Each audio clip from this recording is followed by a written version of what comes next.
nakumbuka tulikuja mkesha mmoja last year hapa na we were praying that God may bless us with a child, and through that kesha you can see the fruits. We have a child. God is so faithful.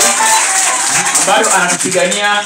Nakumbuka when my wife alikuja hapa kesha, I think it was Friday but one. Then I called him daddy. Then daddy said, kanipigia simu akaniambia nataka mumlete huyu msichana anisalimie. Na leo daddy nimemleta uweze kumsalimia.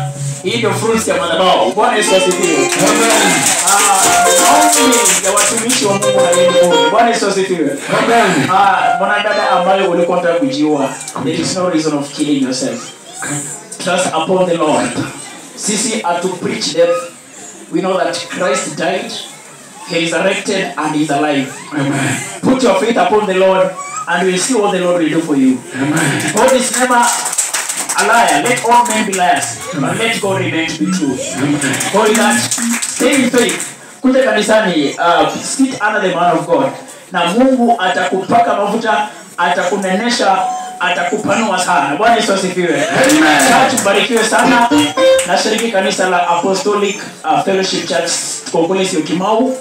Na nilipokuwa nakuja leo I told my pastor, kwa sababu pia mimi ni mtumishi pale. Nilimwambia